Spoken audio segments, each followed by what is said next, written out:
Selamat datang ke Majlis Syarahan Umum Rashdan Barber seri kelima dan Majlis Pelancaran Platform PUTRA-eX dan Microcredential Mata Pelajaran Pengajian Umum MPU UPM. Untuk makluman para hadirin, majlis akan bermula sebentar lagi. Di sini ada beberapa pengumuman penting untuk perhatian tuan-puan sepanjang majlis ini berlangsung. Pengumuman pertama, memohon jasa baik tuan-puan untuk berada di tempat duduk dan tidak meninggalkan dewan sebelum majlis selesai. Pengumuman kedua, memohon tuan-puan untuk pastikan telefon bimbit dimatikan atau berkeadaan di dalam mod senyap sepanjang majlis ini berlangsung. Ketiga, para hadirin diminta berdiri semasa diumumkan ketibaan tetamu kehormat dan nyanyian lagu Negaraku dan Putra Gemilang.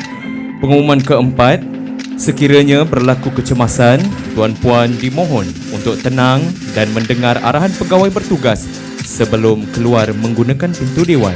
Semoga makluman ini mendapat perhatian dan kerjasama daripada tuan-puan. Sekian, terima kasih.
Putra.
mengumumkan ketibaan yang berbahagia Profesor Emeritus Datuk Dr. Nasir Shamsudin diiringi yang berbahagia Datuk Profesor Insinyur Dr. Ahmad Farhan Mohd Sadullah, Naib Canselor Universiti Putra Malaysia.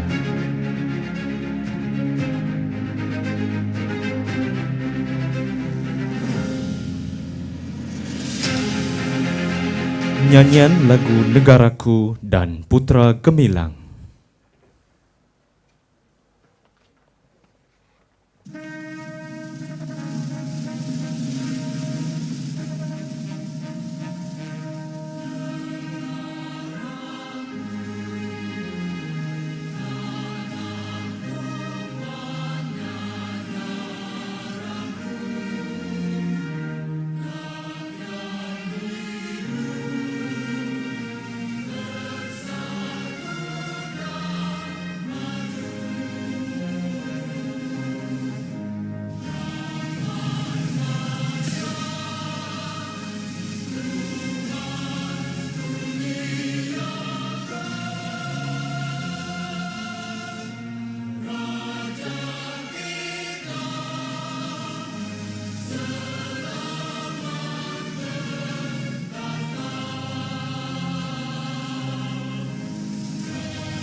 Hadirin dipersilakan duduk. Assalamualaikum warahmatullahi taala wabarakatuh. Salam sejahtera dan salam Malaysia Madani. Yang berbahagia Datuk Profesor Insinyur Dr. Ahmad Farhan Mohd Sadullah, Naib Canselor Universiti Putra Malaysia.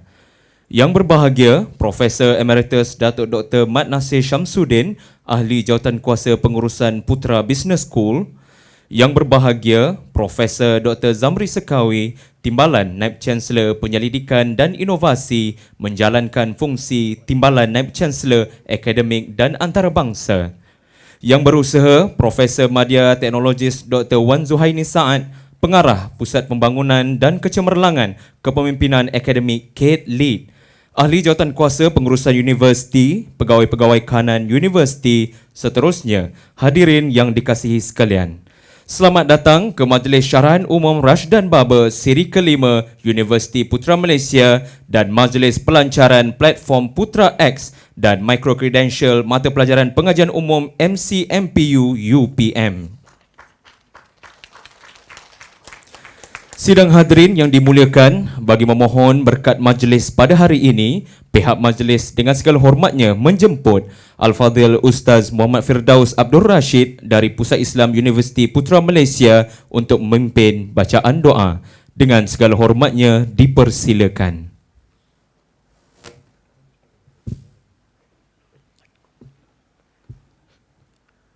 Bismillahirrahmanirrahim. Assalamualaikum warahmatullahi taala wabarakatuh. Al-Fatihah. A'udzu billahi minasyaitonir rajim. Bismillahirrahmanirrahim. Alhamdulillahi rabbil alamin. Arrahmanir rahim. Maliki yaumiddin. Iyyaka na'budu wa iyyaka nasta'in. Ihdinas siratal mustaqim. Siratal ladzina an'amta 'alaihim ghairil maghdubi 'alaihim waladdallin. Amin. Bismillahirrahmanirrahim. Alhamdulillahi rabbil alamin. Wassalatu wassalamu ala asyrafil anbiya'i wal mursalin wa ala alihi wa sahbihi ajma'in. Ya Allah, Ya Rahman, Ya Rahim, anugerahkanlah kepada kami keazaman, kekuatan dan ketekunan yang berterusan untuk merealisasikan hasrat UPM sebagai universiti bertaraf dunia serta menempani pelbagai cabaran bagi menjulang nama negara di persada pendidikan dan pendidikan yang tertinggi. Ya Allah, Ya Rahman, Ya Rahim, pada petang yang penuh barakah ini, kami berhimpun bagi menjayakan program syarahan umum ini dengan harapan ia membawa manfaat dan kebaikan kepada semua, dan anugerahkanlah kepada kami menerusi program ini satu suntikan semangat dan usaha untuk melonjak nama baik UPM. Ya Allah, Ya Rahman, Ya Rahim, pemudahkanlah segala urusan kami dan hindarkanlah kami dari sebarang kesulitan, dan jadikanlah pertemuan kami ini sebagai satu amal saleh yang diterima di sisimu, Ya Allah, Ya Rahman, Ya Rahim. Allahumma ja'al jam'ana hadha jam'an marhuma wa tafarruqana min ba'dihi tafarruqan ma'suma wa la taj'al fina wa la ma'ana shaqiyan wa la mahruma. Rabbana atina fid dunya hasanah wa fil akhirati hasanah wa qina azaban nar. Wa sallallahu ala sayyidina Muhammad wa ala alihi wa sahbihi ajma'in walhamdulillahi rabbil alamin. Amin, amin, ya rabbal alamin. Majlis merakamkan ucapan terima kasih kepada Al-Fadhil Ustaz Muhammad Firdaus Abdul Rashid di atas bacaan doa sebentar tadi. Untuk makluman hadirin sekalian, Syarahan Umum Rashdan Baba UPM merupakan salah satu program latihan transformasi kepemimpinan akademik yang dianjurkan oleh Pusat Pembangunan dan Kecemerlangan Kepemimpinan Akademik CADe-Lead. Program ini bertujuan untuk memantapkan keterampilan pegawai akademik di UPM melalui siri perkongsian kepakaran dan pengalaman oleh tokoh-tokoh tersohor negara di samping memberi pendedahan serta pengetahuan kepada seluruh warga universiti dalam melahirkan warga universiti yang berilmu serta menyumbang kepada kemakmuran masyarakat sejagat. Istimewa pada hari ini, kita akan turut menyaksikan pelancaran dua inisiatif penting iaitu platform PUTRA-eX dan Micro-Credential Mata Pelajaran Pengajian Umum MPU sebagai usaha memperkasa pendekatan pembelajaran digital dan fleksibel. Sebelum kita ke sesi syarahan umum, izinkan saya memperkenalkan penceramah jemputan pada hari ini. Profesor Emeritus Datuk Dr. Nasir Shamsudin, seorang tokoh akademik terkemuka dalam bidang ekonomi pertanian dan sekuriti makanan. Beliau kini merupakan profesor dan ahli jawatan kuasa pengurusan Putra Business School. Sepanjang lebih 3 dekad berkhidmat di UPM sejak tahun 1986, beliau telah memegang pelbagai jawatan kepemimpinan termasuk sebagai Timbalan Naib Canselor Akademik dan Antarabangsa, Dekan Fakulti serta pengerusi Majlis Dekan IPTA bagi bidang pertanian dan pengajian alam sekitar. Beliau berkelulusan PhD dalam ekonomi pertanian dari Mississippi State University dan sarjana muda dengan kepujian tinggi dari Louisiana State University, Amerika Syarikat. Profesor Emeritus Datuk Dr. Nasir juga aktif memberi sumbangan dalam pelbagai jawatan kuasa penasihat di peringkat kebangsaan dan antarabangsa, termasuk sebagai ahli Majlis Penasihat Pertanian Negara, penasihat projek-projek pembangunan pertanian serta perunding kepada organisasi seperti Bank Pembangunan Asia ADB dan APEC. Beliau telah menghasilkan lebih 250 penerbitan ilmiah, menyelia lebih 90 pelajar siswaza dan sering dijemput menyampaikan ucap tama berkaitan dasar perdagangan pertanian dan sekuriti makanan di peringkat ASEAN.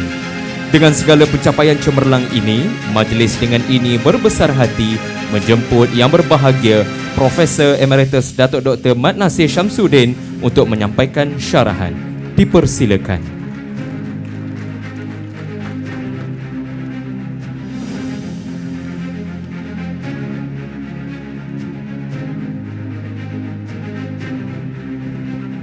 Bismillahirrahmanirrahim. Assalamualaikum warahmatullahi wabarakatuh.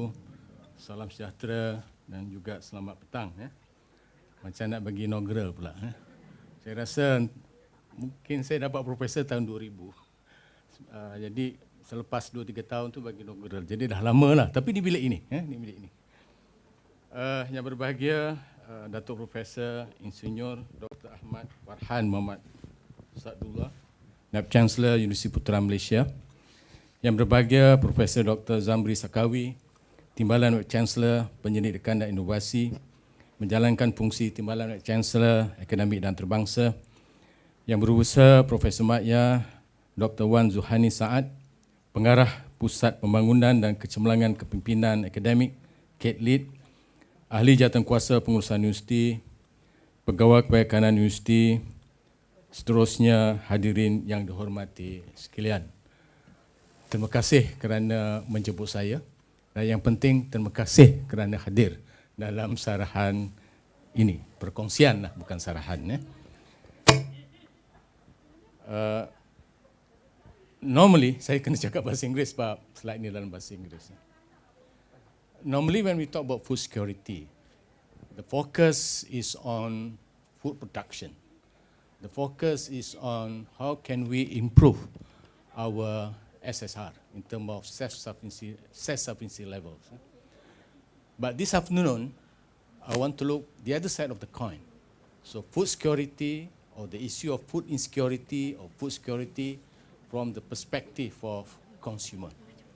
The changing in terms of dietary patterns, also changes in terms of consumption pattern, lead to the issues of food security. That's number one. Number two, our economy basically has been improving over the years. For the past years, basically our economy has improved around 4 to 5% in terms of the GDP growth. In fact, our economy has transformed from agriculture, which is before the middle of 1980s. Some of you are not born yet, I know. And then to manufacturing-based countries. That was sometime in 1986. And then we transformed into a service industry, service sector economics. So basically the service sector has contributed more than 60% of the economy.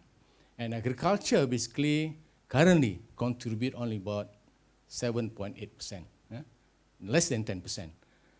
That basically, half of that basically is contribution by the food sector. Because agriculture in Malaysia is very unique. We have what we call agri-commodity. We have different ministry for that matter. We have Ministry of Perdagangan and also we have Ministry of Agriculture. So Ministry of Agriculture basically taking care of the food sector, consisting of the crops, livestock, and also the fishery.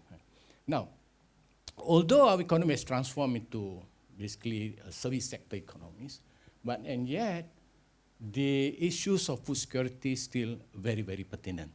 That's why, although I have retired, I can still be engaged by the industry because the issue of food security. If you look at the SDG report, this is 2025 report, but the data was in 2023. Out of all these 17 SDGs, basically in terms of SDG 1, no poverty, we have achieved very, very well. That's why we have upward in terms the arrows here, green and upwards. But in terms of food security, which is zero hunger, SDG 2, the arrow is horizontal. That means we are not still doing very well. So also for SDG 10 on inequality, in terms of the income. So with these two, then that's why this afternoon I want to talk about food security from the perspective of consumer side. Zero hunger, and yet because of income equality. Therefore, later in my policy suggestion, so looking more of how can we narrowing the gaps of the income in our society, in our economy. So basically, the conclusion here from this one, although our economy has been improving over the years, but the food security is not inclusive. Because inclusive means, although we high income growth, and yet there are a lot of people who are still facing hunger. So this is the data basically here that it's not very clear, but and yet basically around 2.5% of our population in Malaysia are suffering from hunger. And this one also not very clear. So basically here is that, it's not clear, but anyway, I can read from here. From 2000 to 2024, for the past 24 years, the proportion of children under 5 years which are stunted increased from 19% to 24%. Stunted, our children stunted because not enough food, not enough diet. So for our economy has been growing, and yet we have percentage of children we are stunted also growing at the same time, from 19% to 24%. So one more is that the total population suffering from moderate to severe food insecurity has also increased. From 2015, about 5 million, 5.4 million, because the data is in terms of 1,000, 5.4 million up to 5.6 million of the people who are moderate and also severe food insecure. So this is how serious it is in terms of our food security. Now, basically, the root cause from, I'm economist, therefore, basically, the way I look at thing is in terms of supply, demand, price. This is the basic economic lah. Supply curve, demand curve, affecting the price. So basically today, as I said earlier, I want to look from the perspective of demand, which is changes in dietary and also in terms of consumption pattern. So my presentation this afternoon, first I look at in terms of how changes in dietary pattern in our country currently, and what are the drivers affecting these changes in food consumption pattern, and then the consequences, and then some policy option. This is some of my article in newspaper talking about food security, sometimes about food insecurity, and so forth. So these are my groups. Basically, we have been publishing papers in terms of changes in food consumption pattern, changes in dietary pattern, and so forth. So very easily can be published, because why? The issue is very, very pertinent. And I summarize in this article in terms of food security, what are the issues of food changes in food consumption pattern, in terms of what are the trend drivers, and also the opportunities from this. Now, I show this because if you look at the European countries, which developed countries, high income growth. If you look at the North American countries, which are also developed countries and also high income growth. If you look at Asia, including Malaysia, the reason I show this because where we are heading, basically. So if we look at European countries, they consume mostly protein-based food. Milk is number one, followed by wheat, pork, chicken, seafood, and beef.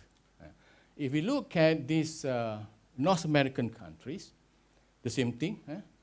Their milk is the most consumed, followed by chicken, beef, and potatoes. We look at ASEAN countries, where we are, basically. Rice is the most consumed.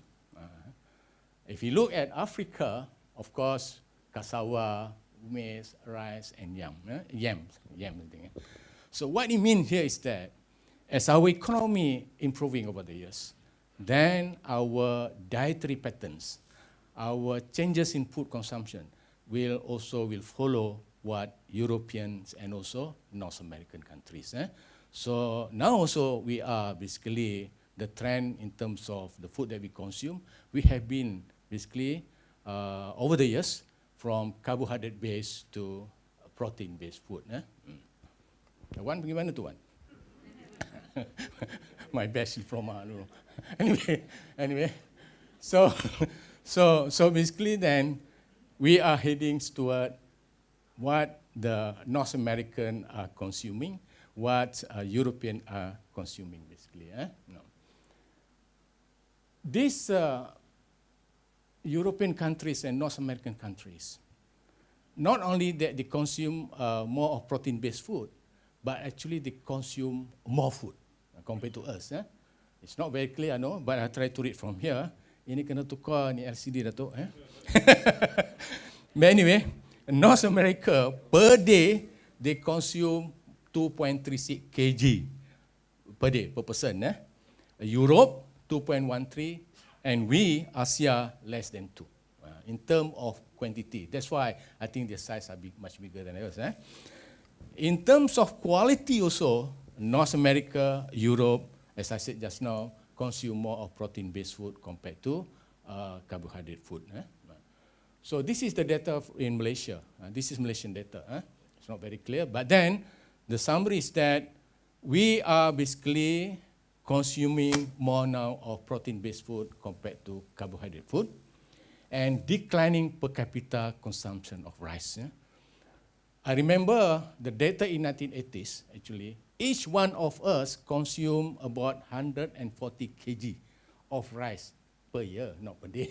140 kg of rice per day. Now, how much do you think? It's not even 70. So about half, actually, in terms of rice. We still eat rice. I remember when I was small from Kampong, the whole plate full of rice and a bit of chicken, those days. Now our children, in one plate, more of chicken, a little bit of rice. So the other way around. So basically, we has been consuming more of this protein-based, especially chicken. In fact, the children now basically, in fact, my cucu also like chicken very much compared to rice. So also probably your children.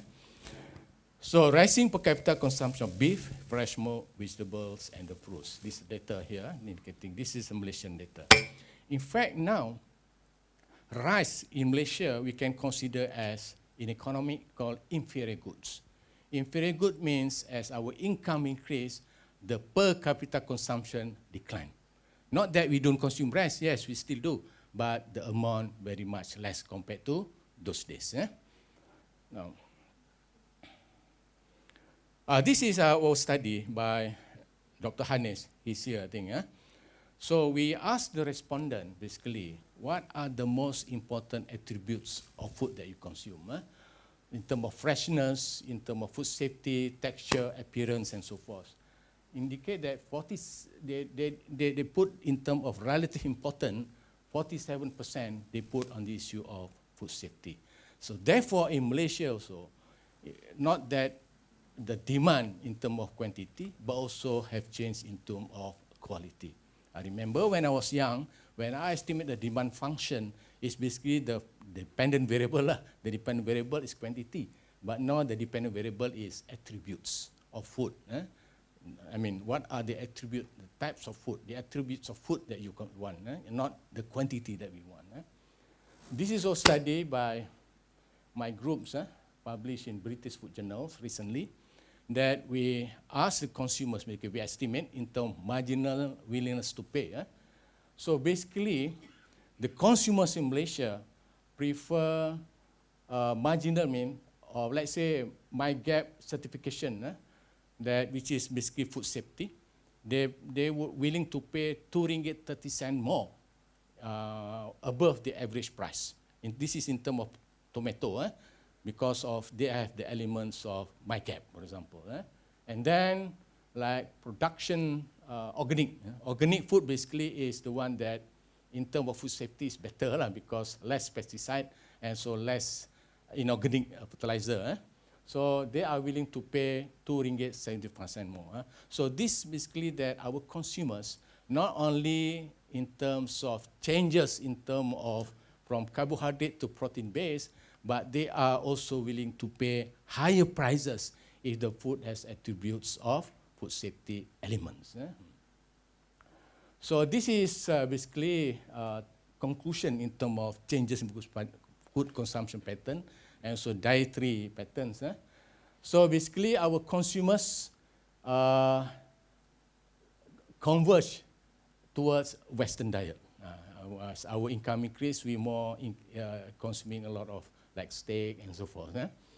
And higher income elasticity, for those non-economists, income elasticity means as our income increase, what are the changes in terms of the demand. So higher income elasticity for wheat-based compared to rice product. That means as if our income increase, we tend to consume more of wheat-based like bread compared to rice. So that's why the consumption of wheat has been increasing. We don't produce wheat at all, actually. We import. But then this is what our consumers want. And then declining per capita consumption of staple food like rice, which I mentioned just now. And the income, let's say, for meat is very, very high. That means as our income increase, the demand for this product, like meat, fish, fruit, vegetable, is very, very high. The demand for rice declining in terms of the income elasticities, but in terms of meat, fish, fruit, vegetables has been increasing over the years. And one more thing is that the demand for red meats in terms of the income elasticity. As I say, income elasticity means the effects on the demand as our income increase. For red meats is much higher compared to white meat. Red meat like lamb, beef, compared to chicken. So the demand for this has been increasing compared to chicken. So this is basically in conclusion what our consumers want actually. Once in terms of quantity, that means we demand more food basically as our income increase. And then in terms of quality, better food safety elements, attributes. And then convenience in terms of packaging and so forth. And then in terms of food safety, certainly, health food is making more popular now. And also with all those attributes, but affordable prices. The price must be affordable, and yet they have better attributes. So these are basically the changes in terms of diet pattern. Why this happened? Our studies indicate that, Nasir Shamsudin 2010, well, a long time ago. But anyway, number one is economic factors actually. All over the world, including our country, the economic factors, income growth is the dominant factor that affect the changes in terms of food consumption patterns, because it push up middle class consumers, the purchasing power. Other than that, because of market development, we have supermarket now, urbanization, people have not much time in terms of growing their own food, of course, lifestyle and so forth. Because of these drivers, and then this is the effects in terms of changes in dietary patterns, more of protein-based compared to carbohydrate-based, decrease in the consumption of rice, and also emerging pattern for the demand for attributes. So now, basically, for the young lecturer here in my field, so we are talking about the demand is not in terms of quantity anymore, in terms of attributes, what the consumers want. They eat rice, what type of rice do they want? If they eat beef, what type of beef do they want? So these are the new issues as our income increase. Now, so what are the consequences? We know that there are changes in dietary pattern. What are the consequences? Now, basically because of this, then we are import-dependent countries now in terms of food. Our trade deficit, our trade is increasing, it's okay, but our trade deficit has been increasing over the years. Malaysia has become increasingly reliant on imports of food to meet the growing demand. And also, as a consequences, we have been recording larger and larger food trade deficit. This is data from DOSM that, coconut also we import a lot now. I think nak buat kari apa. So something like that. Where is it now? Okay, yeah. coconut, chili also we import more. I don't know why. But anyway, more importantly, here's mutton here.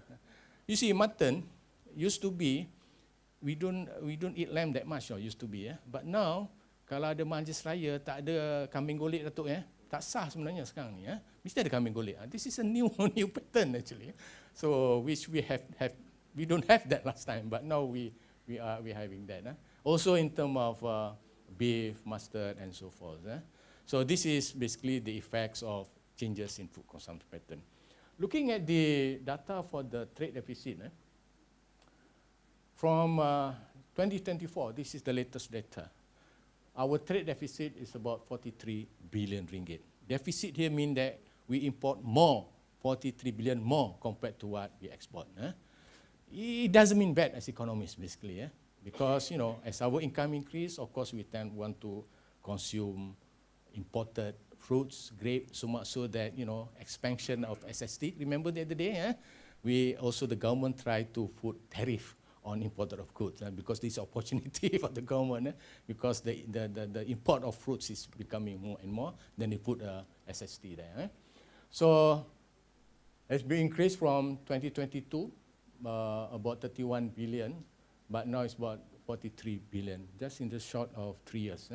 And also looking at the import dependency ratio also has been increasing over the years in terms of staple food. It is, for me, it is okay to have trade deficit if we can basically consume food that we cannot produce our own. But the thing that if we import more and more of cabbages, more and more of chili, then I think it's worrying to us, because these are the goods that or the foods that we can produce our own, and yet we import. We know. Because as economists, basically, to answer this question is in terms of relative return, basically. Meaning that that's why we have close to 9 million hectares of palm oil palm. If we go from Kuala Lumpur to Johor Bahru, my hometown, Pasir Moa, every kanan kiri is oil palm basically. But we rarely see food production because the return, per ringgit return on palm oil much better, and per ringgit return from the land is much better. But the issue is, how come that way? What are the incentives given to food production? So that is the issue basically. So basically food production is not that it is not lucrative, but comparing to palm oil is more lucrative. That is the issue. That's why we have 9 million hectares of land for palm oil.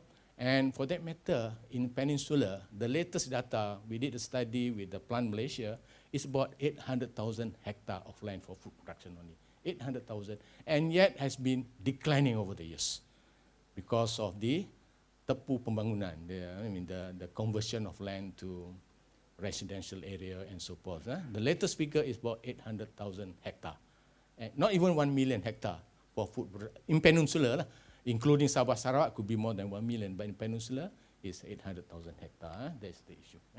Now, that's number one. The consequences of changes in food consumption pattern. Number one is our trade deficit increasing over the years. Second is rising food prices. Mainly because not only in economic we have cost push and also demand pull. This is mainly because of demand pull. Demand pull means because of increasing the demand. That has caused the inflation of food much higher compared to general inflation. Data, this data basically, this data here is food inflation. This is general inflation. So this is the latest figure in May. Our inflation is about 1.2%. And then food here is not very clear, more than 2%. Basically. So food inflation in general has been increasing over the years. Partly is if this cost push mean because of the cost is okay, but this is because of the demand for food is much has been increasing over the years. And one more is that looking at this wajaran here, the weightage, Malaysia actually, although we are, that's why our economic growth is not inclusive in terms of food security, because the percentage on average in Malaysian purchase food is about close to 30% on average. Of course, professor here, high income, probably less than 10%, Dato, but then on average, we spend about 30% of our income is on food. It's very high actually.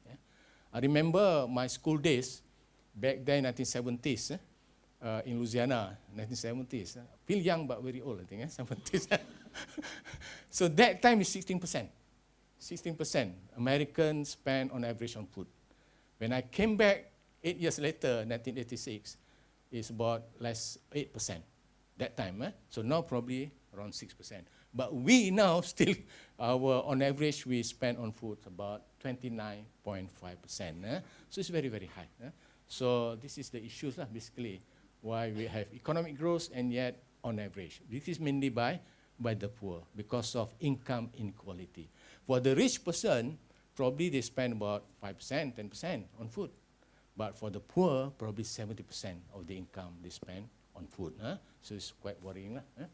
So that's one. Number two, because of these rising food prices, then issues of affordability. This is happening in Kuala Lumpur. Data by UNICEF in 2024, about 52% of the children consume less than 3 meals a day. That means sarapan, makan malam. They miss the lunch. So approximately 7 in 10 households, about 70%, 7 or 10 households, spending more on eggs compared to 52% during the pandemic. That means post-pandemic, people become not affordable in terms of food. Dia banyak makan telur je sebenarnya. That's not 2024. The consumption of unhealthy food like Maggi rose 46%, turning to instant noodle compared to 40% during the pandemic. So during pandemic, it's only 40%. But after pandemic, 46% people makan Maggi malam-malam. So there is issue.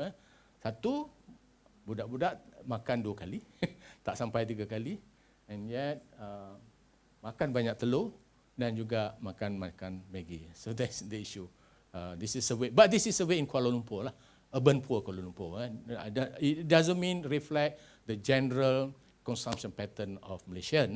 This is the poor area of Kuala Lumpur, basically. That this data. No. So summing up the consequences because of changes in dietary pattern, we have, of course, number one is high import dependency ratio. Second, trade deficit has been increasing over the years. And of course, pressure on food prices, and then issue of affordability. So these are basically the consequences of changes in food consumption pattern. Now, what should we do then? This is possible policy action. According to FAO, of course, we put it also in terms of blueprint. It's the brainchild of our Datuk VC. So we also have included this in terms of our 4 pillars of, this is not 4 pillars of food security, it's a 4 pillars of, in terms of policy, in terms of policy of food security. Of course, number one is better production, better nutrition, better environment, and better life. So this afternoon, I want to focus on number one is better life and also better nutrition. Because why? The perspective of food security from changes in dietary patterns. No. This is from RMK 13. Siapa yang dah baca? Hopefully dah baca semua RMK 13. So basically, strategi, ada 3 strategi in RMK 13. Number one is improve food production. But normally RMK, they are very broad. They don't have very detailed initiative. We have to wait until October later, during budget. Our Minister of Finance, which is also our Prime Minister, will present the budget and then they will detail out. Second is in terms of memantapkan keterjaminan bekalan makanan. And thirdly, rantaian supply chain. These are the broad initiative of food security. Okay, now. But I have comment here. This is my comment in NST in terms of RMK 13. Because why? The initiative basically is very production-centric. In order to improve our food security, we have to produce food more. We have to produce more food, basically, not for more food. But the thing is, if we have more food, of course, the price hopefully will be cheaper, but it does not basically tackle the issue of affordability, whether the people are afford or not to consume, to purchase food, and also the issue of accessibility of food, whether people can get access to the food or not. So there's my comment here in terms of, and also in terms of risk management. Crop insurance has not been mentioned. That's basically crop insurance. In terms of Malaysia food resilient on risk management. This is my comment in NST of RMP13. Now, so normally, when we talk about food security, the policy, then of course we had to tackle these 4 pillars. I'm sure you know, availability of food. The scheme what to call food security is whether the food is available or not, and there's availability. Second, one is available, whether it is people can access to the food or not. Thirdly, one, the food is access. Access means the market is there, basically. Whether the people can afford to purchase or not, and utilization is whether the food is safe or not, basically. The food is there in the country, and it is accessible to food, but the issue whether the food can be consumed or not. That's the third one. The fourth one is whether the food is always there. This is basically the pillars of food security. But of course, this afternoon, I want to discuss in terms of accessibility and utilization only. This one, of course, we have been discussing several times. So there are 3 policy options that I think in terms of how can we improve our food security because of changes in dietary patterns. Number 1 is improving income inequality for better nutrition. Second, equitable consumption of stable rice. Thirdly, improving market failure. Nanti saya explain apa tu market failure. It's a very economic terms. Anyway, Profesor dia kena sedikit term-term yang economic lah. Yang awak tak faham. But anyway, first one. This is basically the basic statistics of our income. Economic growth. Basically, a country, the goals of microeconomics perspective. Kalau our Minister of Finance present budget, basically, they have 3 goals. Every country must have 3 goals. Number 1 is how can we improve our GDP? GDP ni gross domestic product. It measures the richness of the country, the product that we can produce, product and also services. That's number 1. Number 2, kenapa ni? Number 2 is unemployment. I mean, the country must be rich and all the people can get the job. And thirdly is inflation. Low overall inflation, meaning that people can purchase the food, affordable. So basically the goal is the richness of the country, the price is not very expensive, and everybody can get the job. These are basically the goals of any country. Any country must have this kind of goals. So we are okay, basically, as far as this goal. You look at all these statistics. This is statistic in quarter 4 of 2024. It's not very clear. But anyway, so all this our population, about 34 million, our unemployment is about less than 4%, about 3.2% is good. Actually, full employment is our employment is less than 4%. Because kadang-kadang orang ni berhenti sekejap, nak cari kerja lain dan sebagainya. So anything less than 4% we are considered as full employment. And then because our GDP pun okay, inflation also less than 2%, everything. So it's everything okay. This is basically what our data says. But here is another issues in terms of income inequality. In economy, we measured by Gini coefficient. If we look at Malaysia, 0.394, dia lagi kecil, lagi bagus lah. 0.01 is much better lah. That means the income is a bit equal from T20. That's why our society, we divided into 3 categories, T20. In fact, the other day, the government want to have elite group of T20, I think. So T20, M40, B40, and so forth. So, but we look at Korea and Japan, much lower than us. 0.329 for Korea, Japan 0.31. That means the population, as far as the income, is very much, not to say equal, but very much closer. For us, it's a bit diverse because of 0.394. Kalau 1, that means perfectly unequal. So this is basically the inequality coefficient. So basically, although it's not touched, probably it's touched somewhere in RMK 13, but then I think this should be because of the changes in food consumption pattern, dietary pattern, a lot of consequences. We import more food and so forth. And there are a lot of people get hunger. Just now about 5 million people who are in moderate and severe food insecurity. Therefore, I think the strategy should be more of how to make the income of a country, not to say equal, but close together. Close. So this one, of course, normally in any country they have progressive tax. We are doing that actually.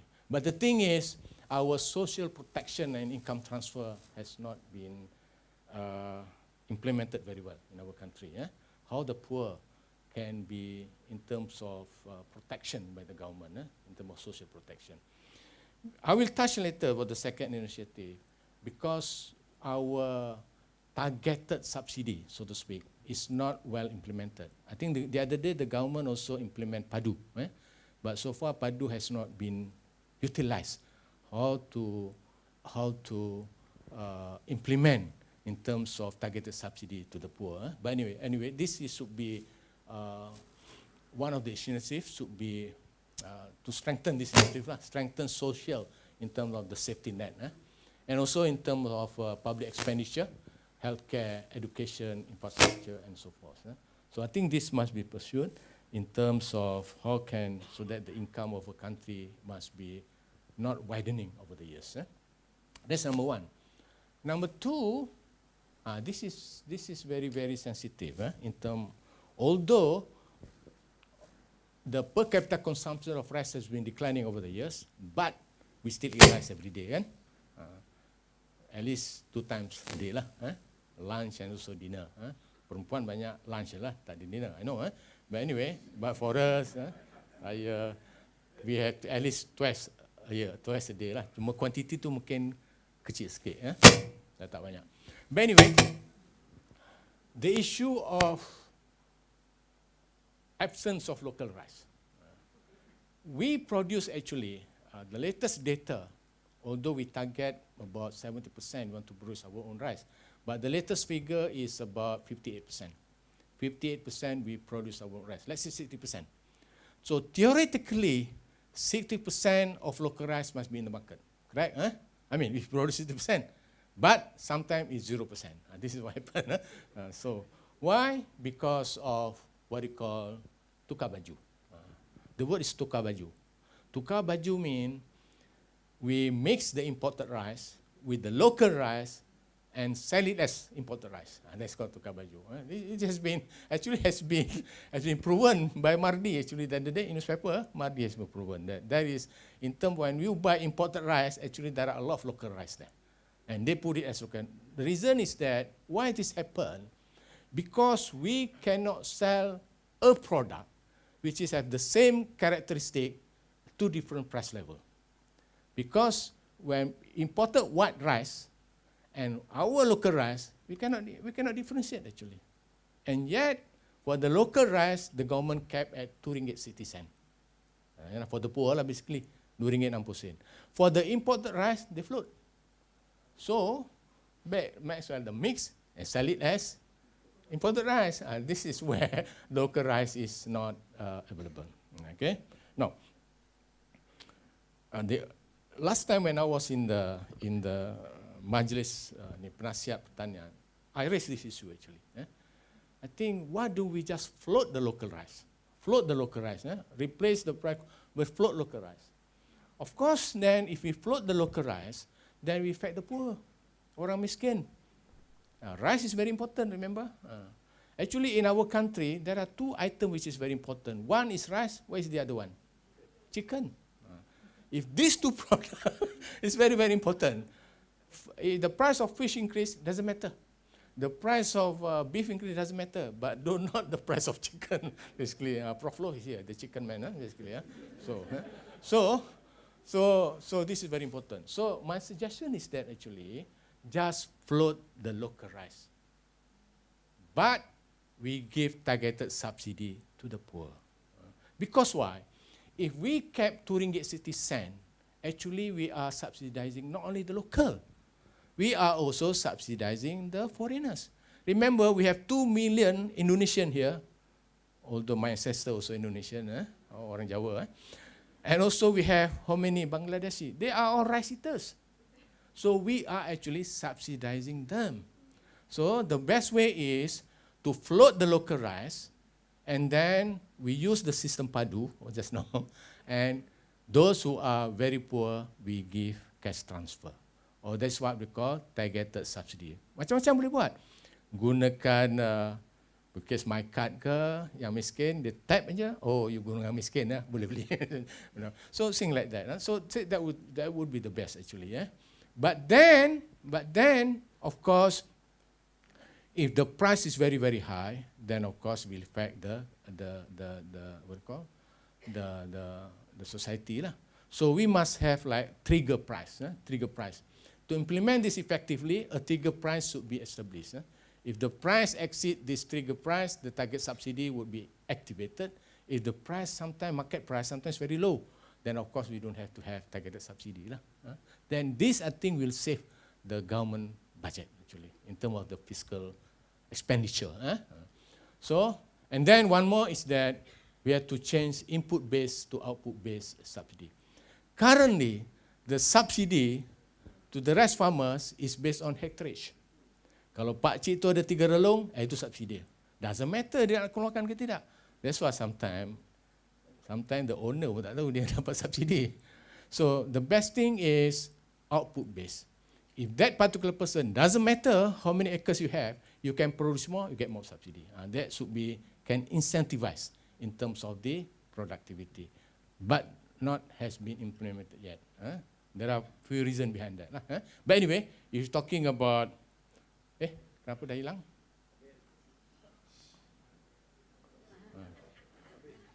Yes. Dah kena boycott lah.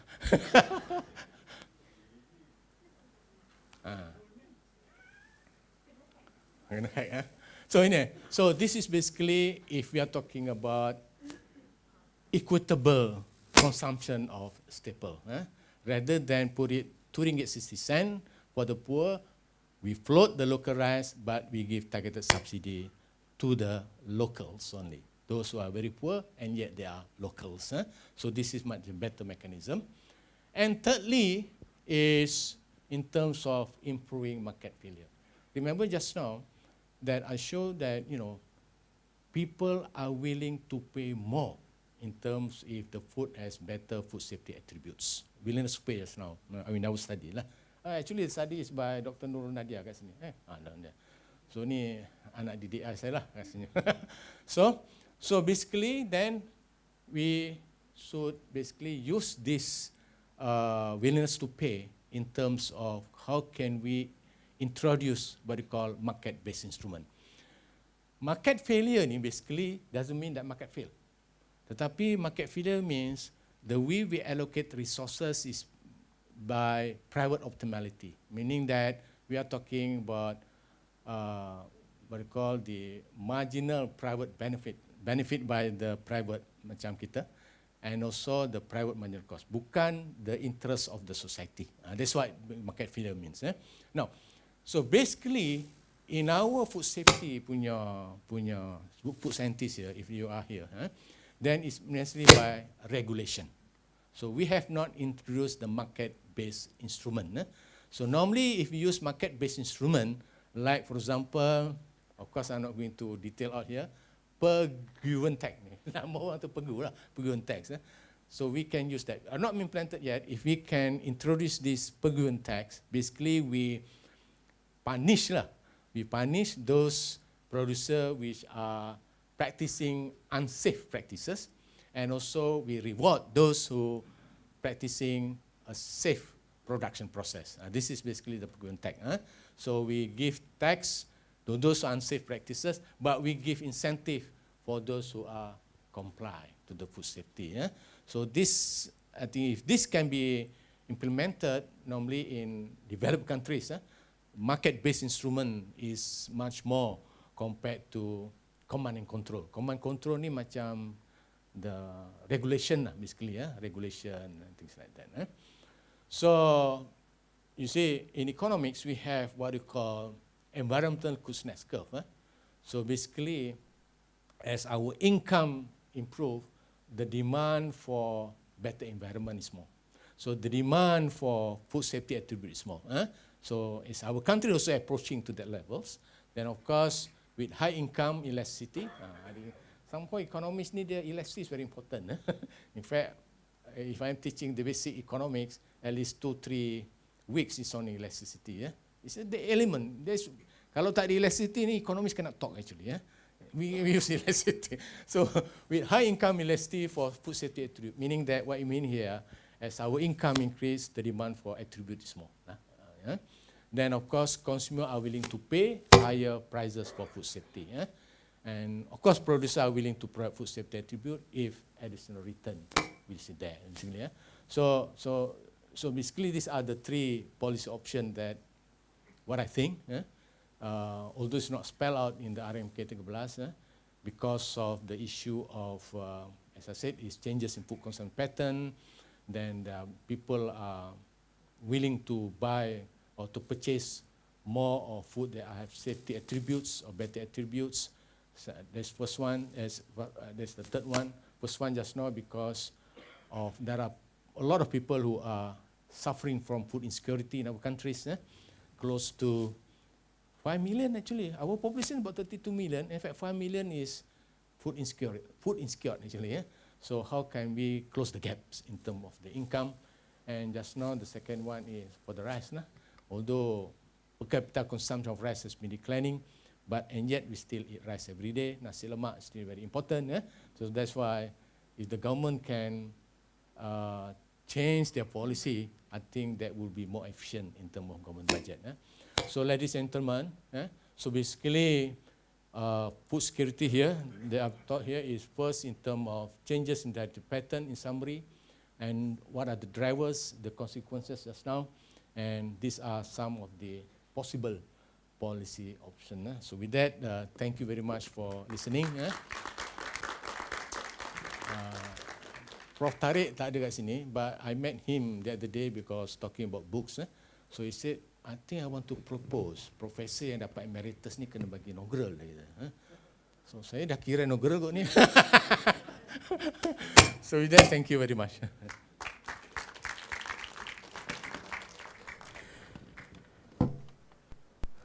Majlis merakamkan setinggi penghargaan dan terima kasih kepada yang berbahagia Profesor Emeritus Datuk Dr. Nasir Shamsudin di atas penyampaian syarahan sebentar tadi.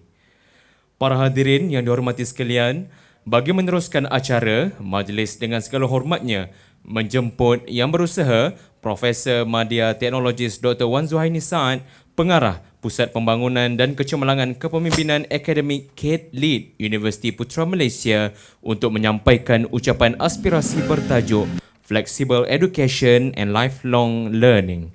Dengan segala hormatnya, dipersilakan.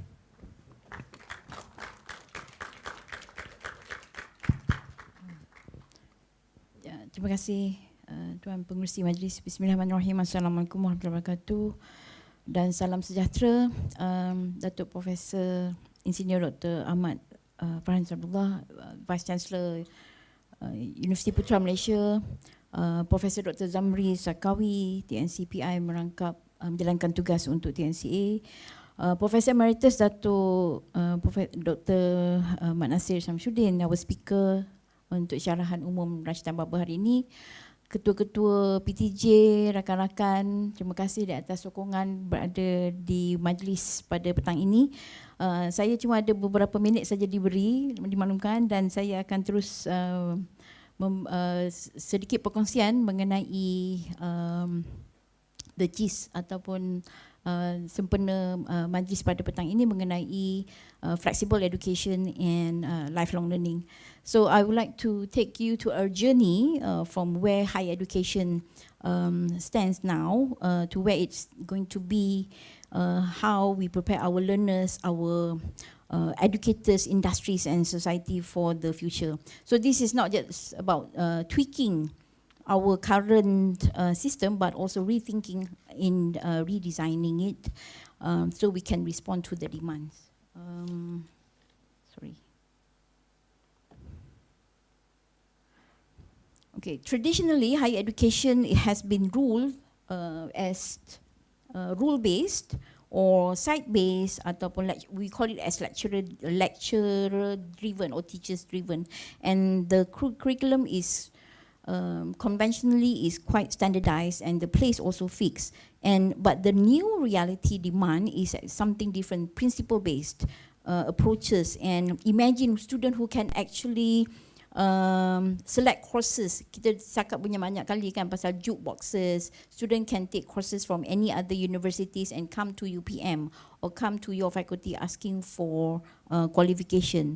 So we are receiving recognition not just from the universities, from also industries and professional bodies. And we are moving from what we call the marginal change to radical change, like upgrading the jukebox to a complete unbundling of higher education. So where learning is more modular, it all began customizable and integrated with life and work, and also what we call as more personalized learning pathway. And this is from the Future Jobs Report 2025 on skills to masters in 2030.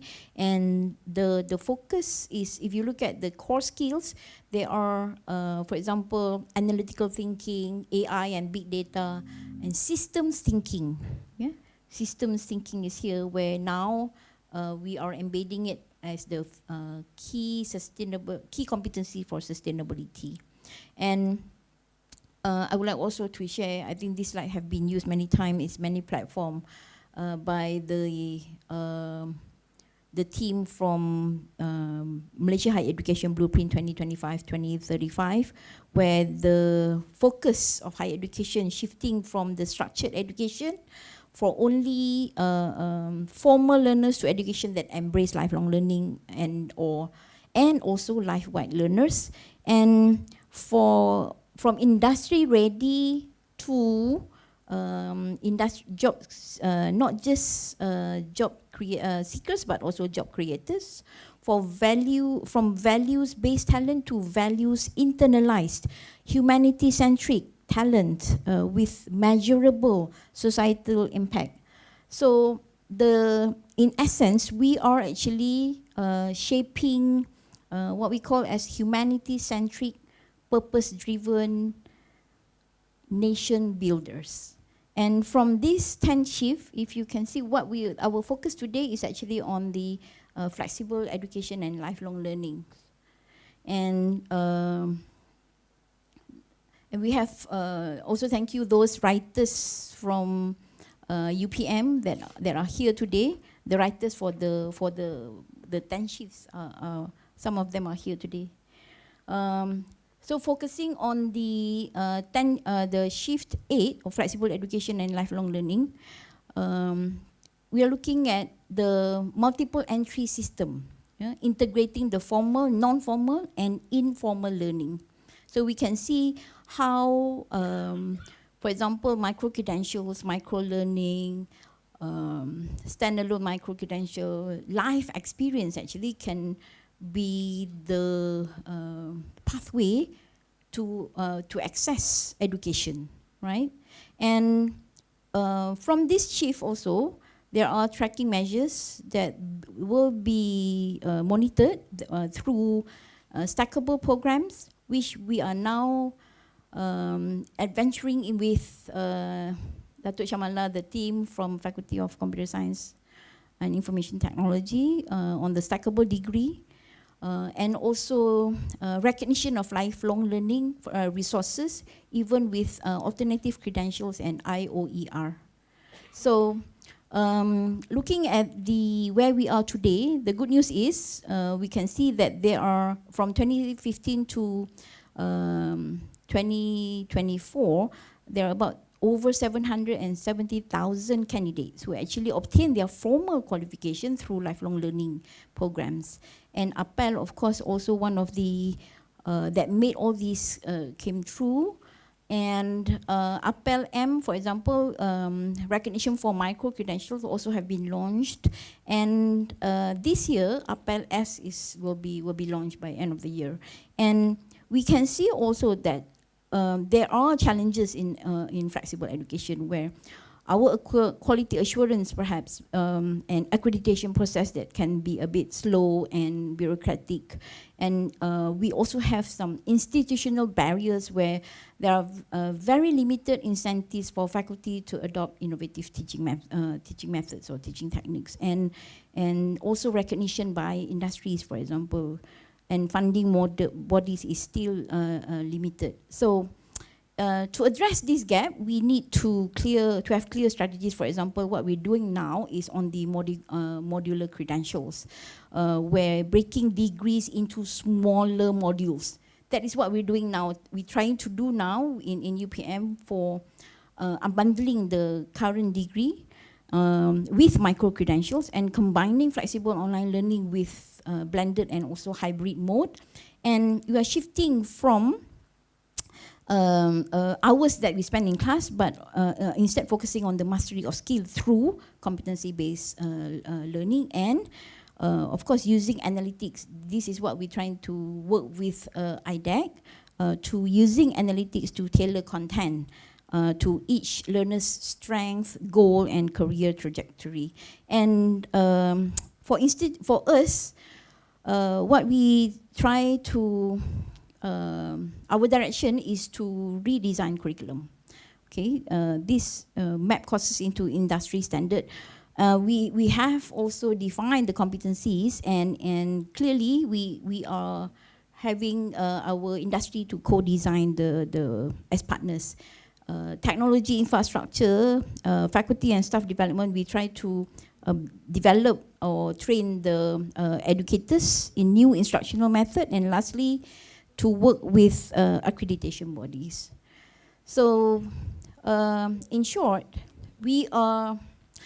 higher education will be defined by flexibility, relevance, and humanity. We have the chance to move from the system that designed for the past to a system or to one that designed for the future. By unbundling education, embracing lifelong learning, and also to ensure recognition from across sectors, across discipline, so that our student or we can actually create a higher education ecosystem that is not only fit for purpose but also fit for the future. So let us work together to ensure that our graduates not only fit for employability, but also capable to shape a better world, a better future for themselves, for society, and for the planet. Thank you.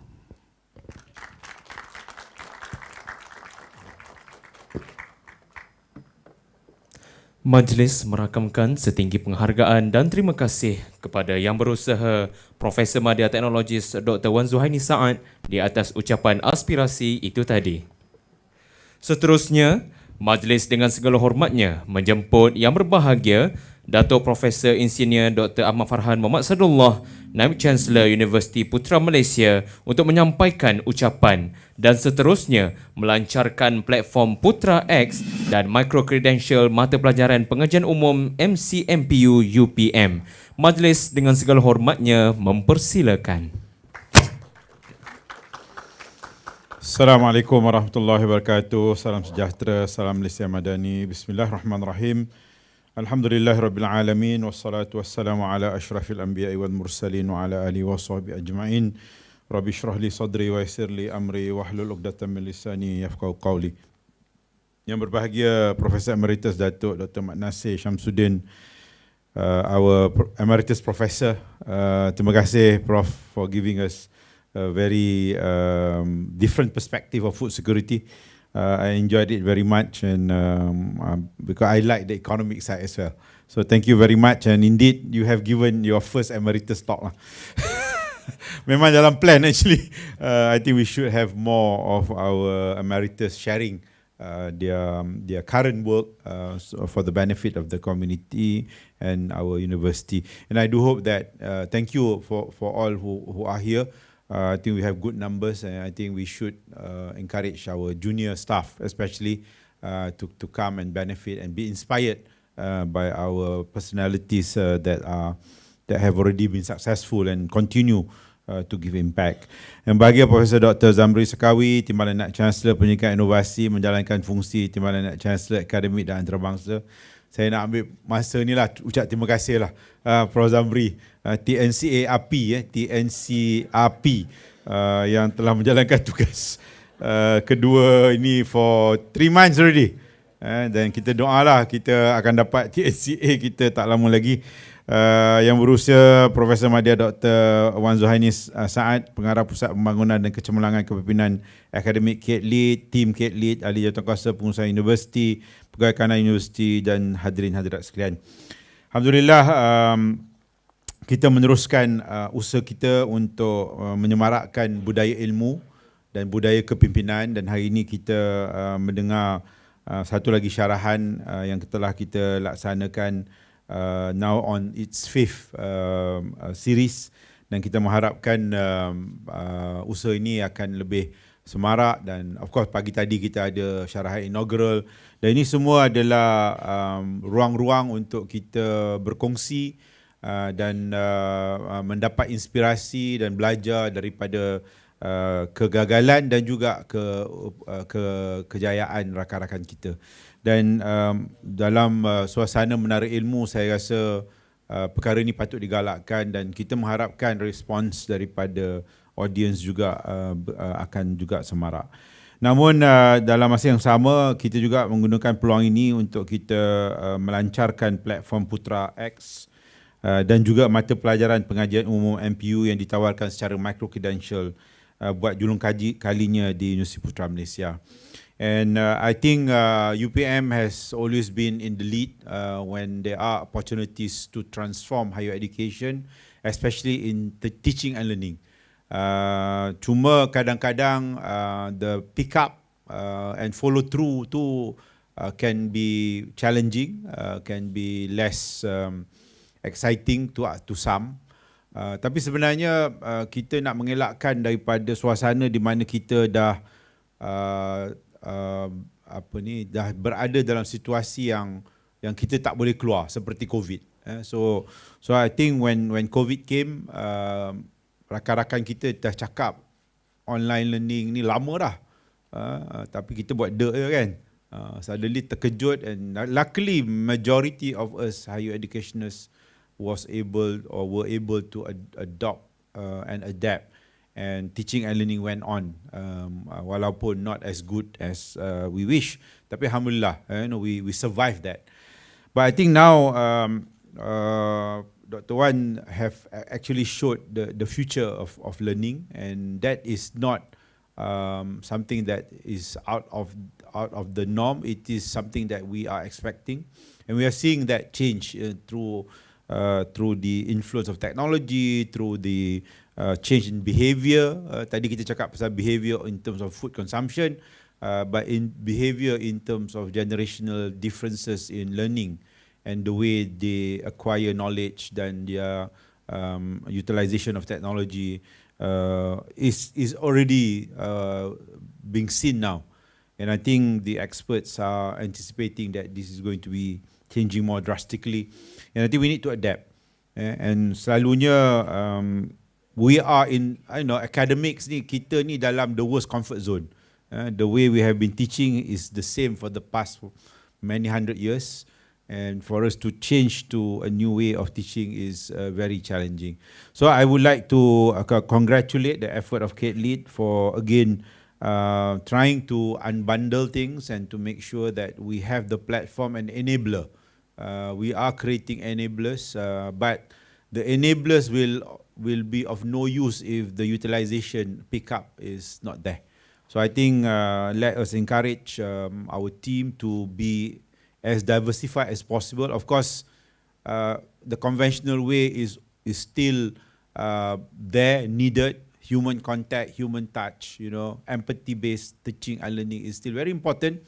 But there are also times when we need to use the other forms of teaching and learning. And I think with this flexibility, UPM will be more ready, more flexible, more agile to face the situation. As long as we are able to continue to play our role as an educator, as a higher education, and because without teaching and learning, the universities will not be here. So I think that is the reminder to all of us. Our being is due to teaching and learning, due to our students, and we hope that we should not forget and we should not position others to be of higher priority than the teaching and learning responsibilities. So ladies and gentlemen, saya rasa PUTRA-eX is a new form compared to kita punya PUTRA-MOOC, and I'm sure it has the features of exploration, flexible and excel. Itulah nama PUTRA-eX itu. Dan ini merupakan satu lagi pencapaian kita untuk memastikan kita berubah dan bersedia untuk pendidikan tinggi dengan lebih fleksibel, berkualiti dan berdaya saing. Dan ini seperti mana yang ditunjukkan tadi adalah selaras dengan hasrat Kementerian Pendidikan Tinggi melalui Pelan Pendidikan Tingginya 2025-2035. Dan I think we need now people to start to change, and we should now be giving experience and examples of good practices and achievement of learning outcomes. Dan kita juga explore in terms of the mata pelajaran pengajian umum, and again congratulations to those who have contributed in terms of the development of the micro credential. Dan ini perkara yang lama dah kita bincangkan, dan saya yakin perkara ini sebenarnya bukan saja berguna untuk pelajar-pelajar dalam, tetapi amat berguna kepada pelajar dalam konteks lifelong learning. And I think the definition of our students now needs to be expanded, not only for students who are within us inside the campus, tetapi students who are practicing, and that's where lifelong learning is there. And I think this digital badges has already been used, but I'm sure and I'm confident that it will be more relevant in terms of certification and pemberian ijazah dan sebagainya. Dan kita sudah mula melihat pihak-pihak tertentu yang mungkin menghargai certification lebih daripada degree.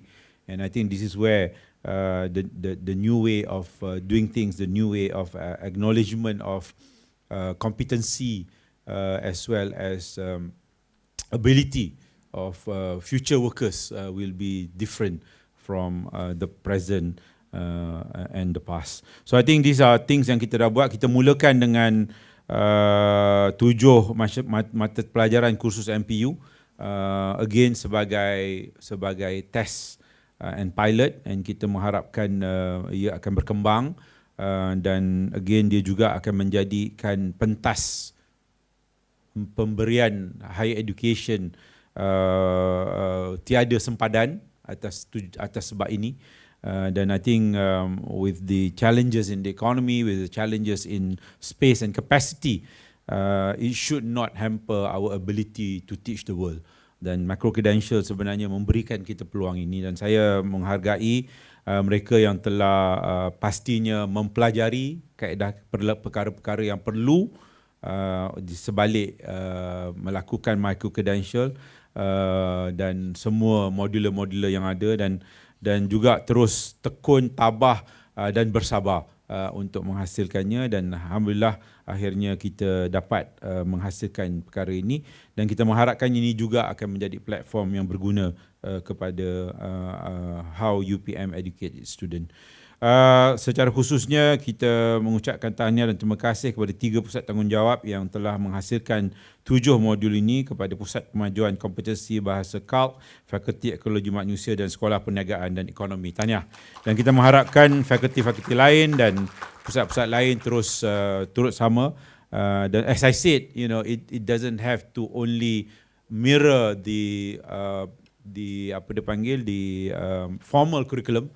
You can actually look into how we can enhance the capacity of the country, especially through practitioners. Dan ini dalam usaha kita, in fact dalam blueprint keterjaminan makanan kita juga, kita meletakkan pembangunan kapasiti masyarakat tani dan masyarakat yang di sebalik ekosistem yang lain seperti industri tani juga amat penting, dan saya yakin melalui micro-credential ini ia dapat dilakukan dengan baik.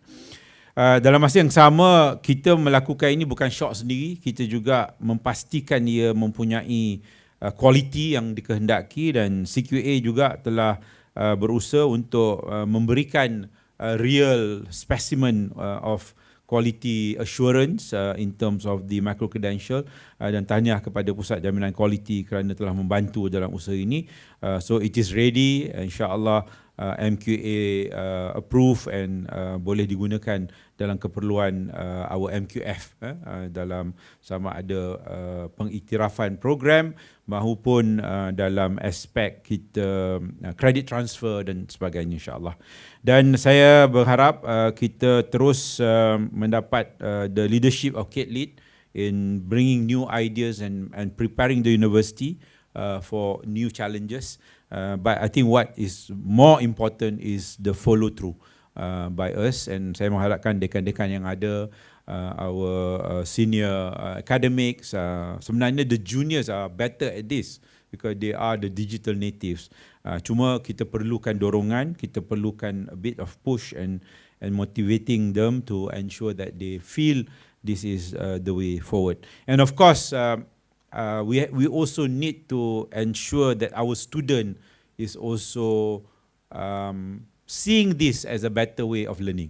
Di sinilah kita kena membuat penilaian, sebab itulah penilaian attainment of outcomes are important, or learning outcomes are always important. It's part of our OBE work. Tapi kadang-kadang it's too mechanical.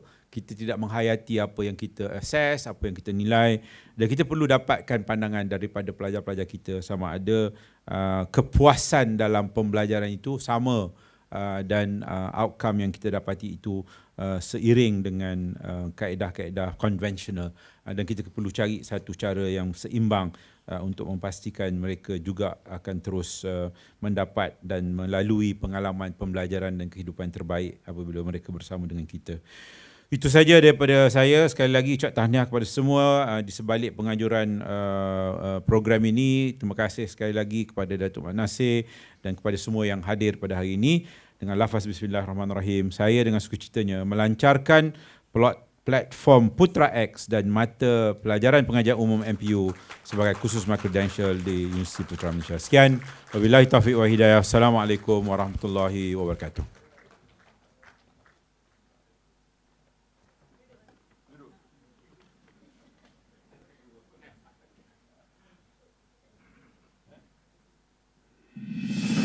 It all began with a bold idea.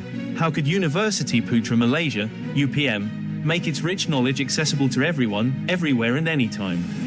UPM took a pioneering step by becoming the first university in Malaysia to launch an online platform that allowed its academic staff to share their expertise globally. This platform, called Putra-MOOC, Putra Massive Open Online Course, was UPM's way of opening its virtual doors, offering quality courses and learning materials to a wider audience, entirely online. The official launch was a pretty big deal too, kicked off right here in Sir Dunk by the then Minister of Education too, Dato, Seri Idris Jasso. It marked a new chapter in how UPM connects with the community and shares valuable knowledge.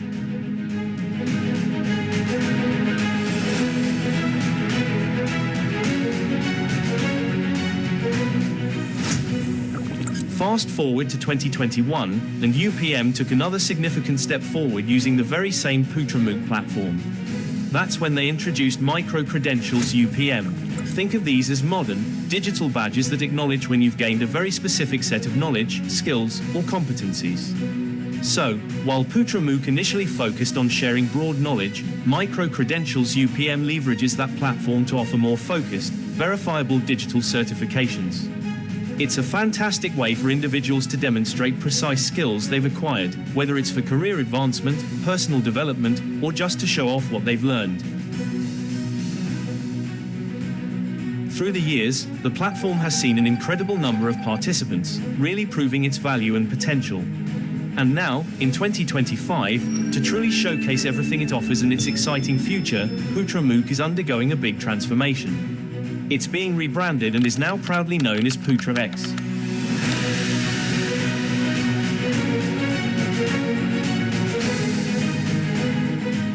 This new name, PUTRA-eX, truly captures the spirit of what the platform has become. A place for you to explore new knowledge, experience flexible learning, and excel in your personal and professional development. It's more than just courses. It's about expanding your horizons and achieving new levels of expertise with UPM's recognized quality.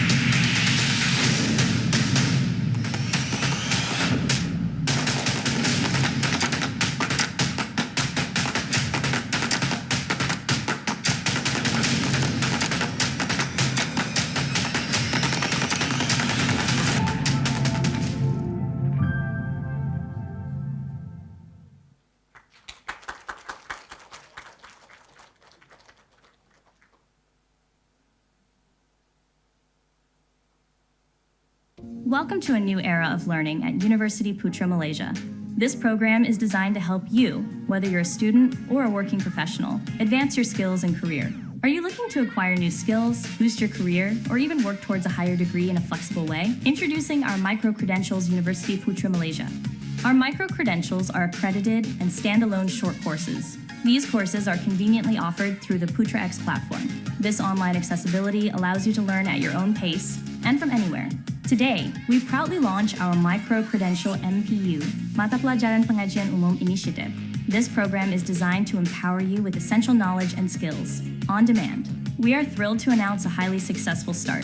The Micro-Credential MPU program officially kicked off in Semester 1, 2024-2025, exceeding all expectations. Our pilot course, LPM 2100 Bahasa Melayu Komunikasi, was a resounding success. It provided essential communication skills and cultural understanding to our international students. This inaugural course proudly enrolled 99 international students. The positive feedback validated our approach and commitment to quality.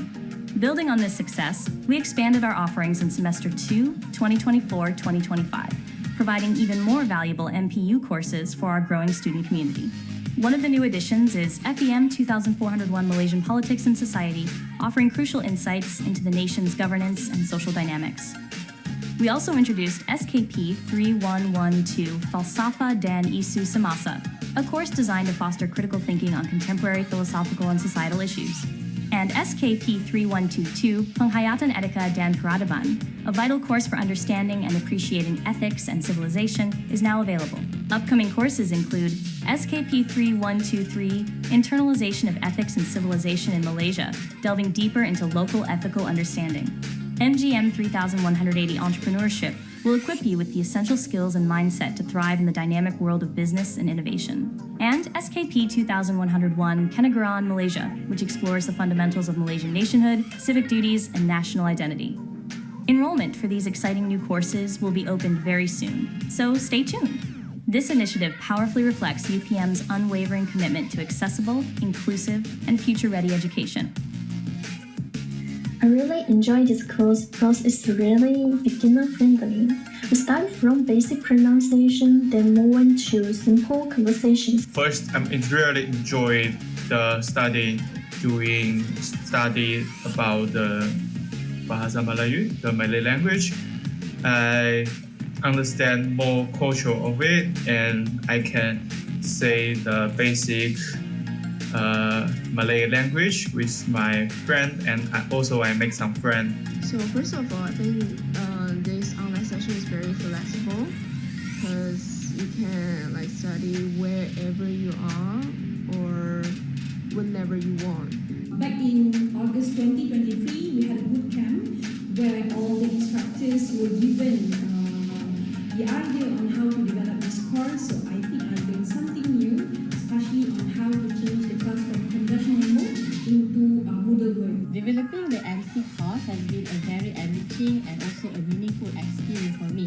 So I was involved in tailoring the syllabus to suit the international learners' needs, simplifying language input and also integrating multimedia resources to enhance engagement. So one of the most positive aspects was the opportunity to design flexible, bite-sized modules that students could complete at their own pace. Together, let's champion the spirit of flexible education and lifelong learning and make a lasting impact on the national education transformation. Join us in this journey to redefine education and empower learners for a dynamic future. Start now at PUTRA-eX.upm.edu.my.